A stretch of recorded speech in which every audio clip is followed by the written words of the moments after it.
ओम साई राम। इंदौर के हाईकोर्ट के सेवानिवृत्त सर न्यायाधीश मेघश्याम भगवंत रेगे यानी बाला साहब रेगे, इनको श्री साई बाबा का सानिध्य अनेकों बार मिला था। उनको खुद के बारे में किसी को कुछ न बताने की आज्ञा श्री साई बाबा ने उनको दी थी, जिस वजह से उनके बारे में ज़्यादा जानकारी किसी को नहीं थी। 1970 में उनकी आयु 82 साल की थी। शिरडी संस्थान के साई लीला मासिक के द्वारा साई सानिध्य में रहे भक्तों की जानकारी भक्तों को मिले, इसलिए संस्थान के प्रतिनिधिमंडल रेगे जी से 1970 में मिले थे। मुंबई में अपने सेहत की जांच करने के लिए रेगे जी डॉक्टरों के पास आए थे। संस्थान के प्रतिनिधिमंडल उनको मिले तब रेगे जी ने अपने साई सानिध्य की यादें बताना शुरू किया। यह अद्भुत यादें बताने से पहले आपको विनती है कि अगर आपने ये चैनल सब्सक्राइब नहीं किया तो ज़रूर कीजिए और वीडियो के नीचे दिए गए थैंक्स बटन के द्वारा सही प्रचार कार्य को अर्थ सहयोग देकर सही सेवा में शामिल हो सकते हैं। बाला साहब रेगे जी ने कहा, वो 1910 का साल था। उस वक्त मैं मुंबई के बांद्रा में रहकर LLB की पढ़ाई कर रहा था। मैं धार्मिक था, मेरी भगवान पर श्रद्धा थी। एक दिन मुझे एक सपना आया। सपने में पहले मुझे कुलदेवता और श्री विष्णु भगवान का दर्शन हुआ। इस सपने के बाद और एक सपना नजर आया। इस वक्त श्री विष्णु भगवान और श्री साई बाबा का दर्शन हुआ। तब श्री विष्णु भगवान ने श्री साई बाबा की ओर निर्देश करते हुए मुझे पूछा, इनको जानते हो? ये मेरा ही स्वरूप है। ये और मैं एक ही है। हमारे में कोई अलगता नहीं है। तीसरी बार मुझे जो सपना नजर आया था उसमें मैं हवा में उड़ता उड़ता एक गांव में पहुंचा। वो गांव शिरडी था। मुझे वहां श्री साई बाबा नजर आए। मैं उनके चरण छूने लगा तो बाबा ने कहा, नहीं नहीं, मेरे चरण मत छुओ, मैं तुम्हारा कर्जदार हूँ। इतना कहकर वो मेरे ही चरण छूने लगे। ये देखकर मैं भी उनके चरण छूने लगा। ऐसे थोड़ी देर चलने के बाद बाबा ने मुझे कहा, अरे मैं कितने दिन से तेरी राह देख रहा हूँ, जा साटेबाड़ा में जाकर बैठ जा। उस तरह मैं साटेबाड़ा में चला गया। वहां थोड़ी देर रुका और बाद में बाहर आकर सब दृश्य देखने लगा। बाबा का नीम वृक्ष देखा। एक पांव पर खड़े रहकर बाबा की आरती करने वाले मेघा जी को देखा। इसके बाद मेरी नींद खुल गई। फिर मुझे शिरडी जाने की बहुत इच्छा होने लगी। हमारे पड़ोस में रघुनाथराव तेंदुलकर और श्री मानकर रहते थे। एक दिन हम तीनों मिलकर शिरडी चले गए। वो 1910 का साल था। हम पहले द्वारका में गए। उस वक्त द्वारका में मतलब एक टूटी फूटी जगह थी। गोबर से जमीन ठीक ठाक की गई थी, लेकिन अनेकों जगह गड्ढे पड़े हुए थे। आज जहाँ फोटो रखा है उस जगह पर बाबा गोनपाट यानी बोरी के कपड़े पर बैठे थे। मैं पहली बार किसी साधु के दर्शन के लिए आया था। इसके पहले मैं कभी किसी साधु के दर्शन के लिए नहीं जाता था, क्योंकि मेरे मन में यही था कि दर्शन तो भगवान का करना चाहिए, मनुष्य का नहीं। इस वक्त भी मेरे मन में ऐसे ही विचार घूम रहे थे। मैंने जब बाबा के चरण छुए तो बाबा ने तुरंत कहा, यहाँ मनुष्य के पास क्यों आया है? मैं तुझे क्या यहाँ देने बैठा हूँ? चला जा यहाँ से। बाबा के शब्द सुनकर मैं चौंक गया। मेरे मन के विचार वो बोल रहे थे। मुझे बहुत बुरा लगा। मैं बेचैन मन से वहां से चला गया, लेकिन इस सत्पुरुष का पीछा कभी न छोड़ने की मन ने ठान ली थी। जब मैं दोपहर को बाबा के दर्शन के लिए गया तो बाबा वहां अकेले सर झुकाकर बैठे हुए मैंने देखे। मैं धीरे धीरे चलते हुए उनके पास गया और उनके सामने जाकर खड़ा रहा। बाबा ने ऊपर मेरे पास देखते हुए प्यार से कहा, आओ आओ बेटा, मैंने तुझे सुबह को जो कुछ बोला था उसका तुझे बुरा लगा ना? घर में बड़े लोग जब बातें करते हैं तब कोई छोटा बच्चा बीच में आकर कुछ बोलने लगता है तो उस पर बड़े लोग चिल्लाते हैं ना। तू भी मेरा बच्चा है, बुरा मत मान लेना। बाबा के इस प्यार भरी बातों से मेरा समाधान हुआ, मन उल्लसित हुआ। मैं उसके बाद जब कभी वक्त मिलता था तब शिरडी जाकर रुकता था। एक दिन मैं शिरडी गया था तब साथ में एक कैमरा लेकर गया।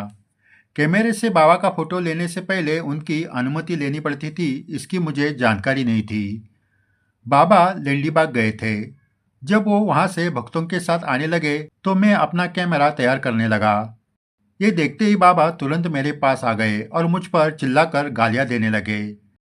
मैंने बाबा को इस रुद्रावतार में कभी नहीं देखा था। एकाएक बाबा की गालियां मुझ पर बरसने से मैं डर गया। मुझे वो सहन नहीं हुआ और मेरा सर चकराने लगा। अब मैं बेहोश होकर जमीन पर गिरने ही वाला था कि वहां खड़े हुए भक्तों ने मुझे संभाल लिया। दोपहर को मैं डरते हुए धीरे धीरे द्वारका में चला गया। न जाने बाबा अब क्या बोलेंगे, यही डर था। लेकिन बाबा द्वारका में शांत बैठे थे। मैंने धीरे से जाकर बाबा के पैर छुए। बाबा ने मेरे तरफ देखा, मुस्कुराते हुए मुझे अपने पास बुलाया और प्यार से मेरे पीठ पर हाथ फेरते हुए कहा, बेटा, बुरा लगा तुझे? मैं उस पेटी में समा जाऊंगा ऐसे लगता है तुझे? मुझे सिर्फ फोटो में ही देखेगा? नहीं नहीं, बीच में जो दीवार आई है उसे गिरा दे, फिर मैं तुझे दिखूंगा। बाबा परमात्मा तक पहुंचने की बात कर रहे थे। सिर्फ बाबा के देह को देखना मतलब उनका दर्शन नहीं है, तो उसके आगे जाकर मन से परमात्मा का दर्शन लेना चाहिए, ये उनका कहना था। बाबा हर भक्तों को परमार्थ के अगले सीढ़ियों पर ले जाने की कोशिश करते थे। ये भी उसका उदाहरण था।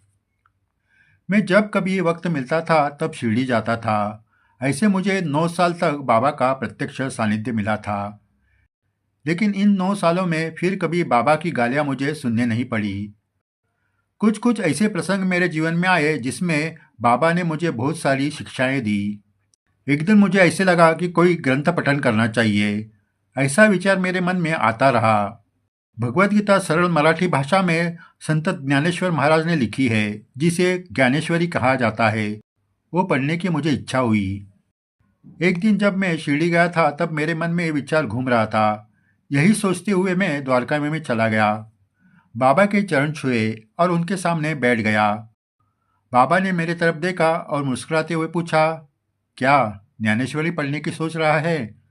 ये सुनकर मैं चौंक गया, क्योंकि ये तो मेरे मन में चल रहा था और न ही मैंने बाबा को बताया था। बाबा ने आगे जो कहा वो सुनकर मैं हड़बड़ा गया। बाबा ने कहा, कोई पढ़ने की जरूरत नहीं। पढ़ने से मन भ्रमित हो जाता है। मन में अनेकों संदेह आने लगते हैं। जाकर साठे बाड़ा में देख क्या हो रहा है। मैं तो यह सुनकर सन्न हो गया। लेकिन बिना कोई कारण बाबा ऐसी बातें नहीं करते, ये मुझे मालूम था। मैं चुपचाप साठे बाड़ा में चला गया। वहां देखा तो 3 पंडित अब अपने हाथों में ज्ञानेश्वरी लेकर जोर जोर से विवाद कर रहे थे। उसमें से एक के हाथ में थी साकरी बुआ ने अनुवादित की हुई ज्ञानेश्वरी। दूसरे के हाथ में थी अन्ना कुंटे ने अनुवाद की हुई ज्ञानेश्वरी और तीसरे के हाथ में थी माड़गांवकर अनुवादित श्री ज्ञानदेवी ग्रंथ। सभी एक दूसरों को उन्होंने जो पढ़कर समझा है वो समझाने की कोशिश कर रहे थे। इस पर विवाद चल रहा था, लेकिन किसी को सही ढंग से कोई बात बता नहीं पा रहे थे। किसी को बता नहीं पा रहे थे। ये सब देखकर मैं वापस द्वारका में आ गया। मुझे देखते ही बाबा ने मुस्कुराते हुए पूछा, बाड़े में क्या देखा? मैंने जो सुना वो सब बाबा को बताया। वो सुनकर बाबा ने पूछा, इस तरह ज्ञानेश्वरी पढ़ने और समझने से क्या मिला? उस दिन से मैंने कम से कम पढ़ना और कम से कम बोलना शुरू किया, जो आज भी कर रहा हूँ। श्री साईं बाबा ने मेरा अहंकार कैसे नष्ट किया, इसका एक अनुभव आपको बताता हूँ। शिरडी में ऐसी प्रथा थी कि कोई किसी कारण पूजा या आराधना करते थे, तब वो सभी भक्तों को भोजन के लिए बुलाते थे। 1912 की घटना। मैं शिरडी में रुका था।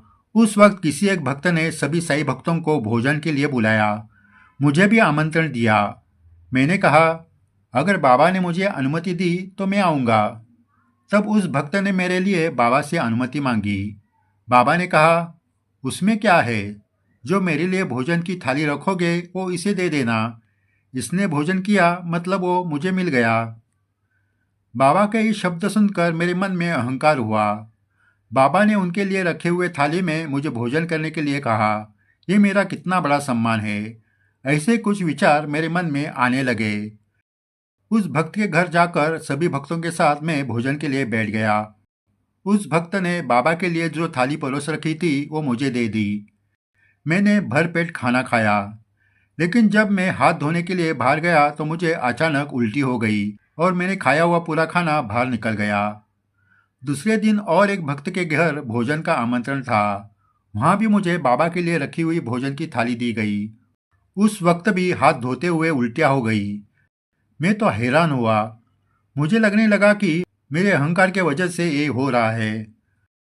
कुछ देर बाद मैं द्वारका में जाकर बाबा का दर्शन करने लगा तो बाबा ने पूछा, खाना खाया क्या? मैंने कहा, हाँ, खाना खाया, लेकिन मैं आगे बोल नहीं पाया।